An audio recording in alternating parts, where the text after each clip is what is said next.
Good morning. My name is Nchimunya Alfred Namakanda, and welcome to the Stanbic Anakazi online show. Today, we are talking about the COVID-19 pandemic effects on the Copperbelt economy, and that is on our household level as well. This morning, discussing the topic is Mr. Elijah Banda, State Counsel. Mr. Banda, welcome to the show.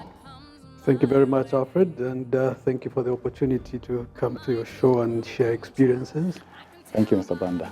The COVID-19 pandemic has ravaged the world the past few months. 20 million plus cases have been recorded worldwide, recording over 750,000 deaths, 241 in Zambia. That is a big concern. But not only have we lost lives, but we have lost jobs. Companies have closed down, and people are struggling economically. Mr. Banda, where do you think we are going with this pandemic? Thank you once again, Alfred. And I think the point to start with is that the pandemic is with us. Yes. And it's serious, it's widespread, it's increasing in strength. I think what we are seeing, even in our own jurisdiction in and around Zambia, is that the incidences of the pandemic are on the increase. And even here on the Copperbelt, we are seeing a spike in the incidences. So it is something that is very severe.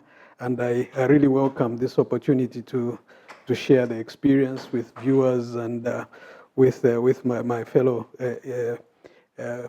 customers of the bank. And I think the Copperbelt, like any other region in Zambia, has suffered a severe impact on account of the pandemic. But I think it's fair to say that with regard to the Copperbelt, even before the pandemic, the Copperbelt economy was already showing signs of severe stress. Yeah. The stress was on account of various factors in the mining industry, which, as you know, anchors the economy on the Copperbelt. We have seen that key players in the mining industry are experiencing severe stress. Some of the key players are in liquidation, others are on care and maintenance, others through no fault of theirs, probably due to the fact that their resources have dried up.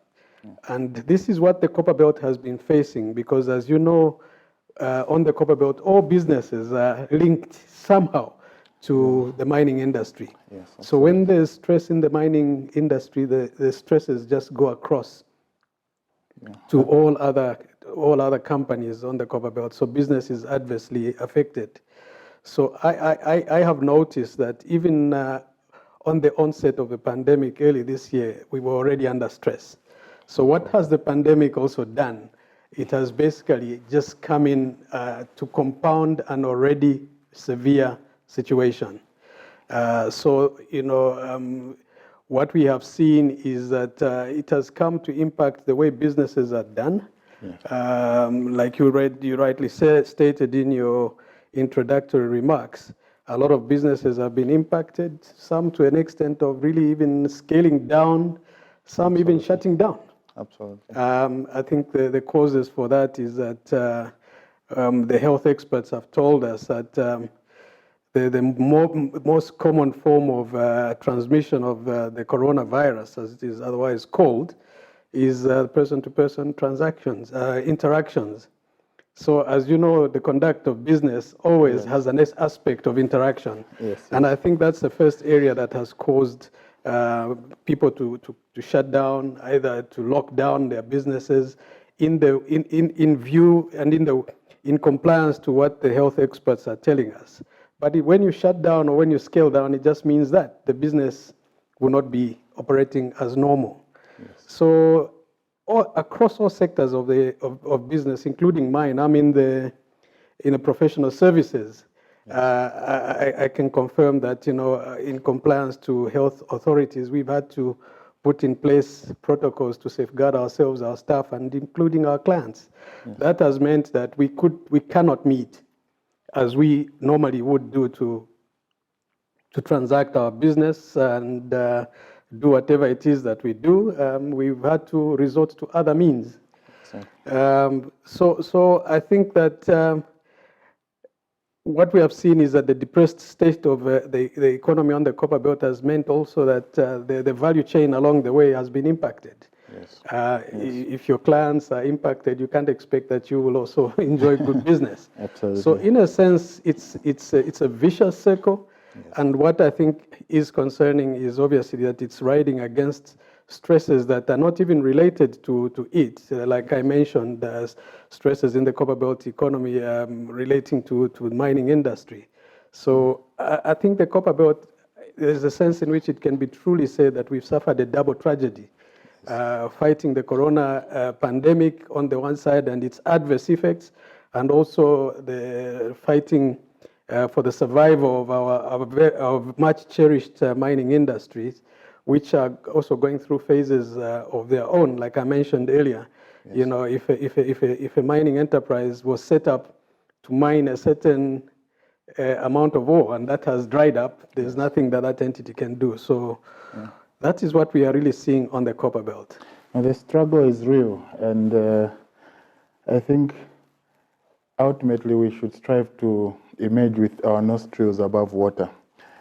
That being said, Mr. Banda, do you think that hopefully if we pass through this phase, it will change the way we are going to do business going forward? Alfred, I think the world will have changed forever. I don't believe that the world will be the same as we have always known it. And that just means, and I couldn't agree with you more, the way we conduct business will change forever. Definitely. The measures that we are now accepting and putting in place for the survival of our various businesses, I think are just beginning to set the stage for how business will be done in future. Yeah. For instance, a lot of businesses are now being conducted out of people's homes. Yes. A lot of people are being told stay at home and work remotely. And it's amazing how some businesses have come back and said, look, we didn't realize how efficient this can work. I don't believe that after the pandemic we'll go back to crowded offices and absolutely. And you know the situation will have changed forever. So I think the mode of doing business, I think going forward, I think will have changed. And what we are seeing is that technology will play a vital role in the way business is conducted. Agreed. Because I think, Alfred, you would have noticed that one thing that has come to the rescue of business in this pandemic, especially a pandemic that is spread if people are interacting and meeting and so on, is technology. Yes. I think there's a lot that we can now do in the comfort and safety of our own homes, or probably even in offices, but as long as you're cloistered and you're not meeting people. So technology, as I see it, will play a key role in how business is done for the rest of our. I think I can safely say for the rest of our lives. Oh yeah. I mean, new terminologies have come about. There's masking up. Yep. The new normal, social distancing. Absolutely. I mean, we have no option but to abide by the Ministry of Health guidelines. Yes. As I think the president in the last speech literally said, choose life. Absolutely. Yeah. That being said, I think we've, from the banking perspective, we've also tried by all means to ensure that our digital channels are all in top-notch working conditions. We've signed up everybody on mobile banking, business banking, and we've also ensured that 90% of our ATMs are able to receive deposits. We've also put bulk deposit receiving machines around the country. And obviously this also entails to the future, the new normal of way of doing business. So we strive as a bank also to ensure that we abide to the guidelines. Last and not the least, Mr. Banda, just to try and pick your brains, what is the way forward? Do you think we are going to recover from this pandemic? I would like to answer it in the sense of the American astronauts who were going to the moon and were suffering various challenges. But I think their motto as they face those challenges is that failure is not an option. I think we will emerge. Mankind will emerge victorious. The world and mankind have suffered severe pandemics before. I have no doubt that we will emerge from the pandemic. We will emerge a very different people. Yes, and I think that there are positives that will emerge even in the manner in which a lot of things, including the conduct of business, the conduct of our personal lives, I have no doubt. It might take a while, and I think for a while, I think we may have to accept that we'll do things in what has been aptly called the new normal. The social distancing, the masking up, the sanitizing wherever we go, but also, like you have aptly put, and I think the banking sector, including your bank, Alfred, have been leaders in innovation, and I think innovation is what will see us through and emerge on the other side. Because if we can go through all the banking products without having to go and queue up and meet in offices, I mean, that's already a big plus. Thank you.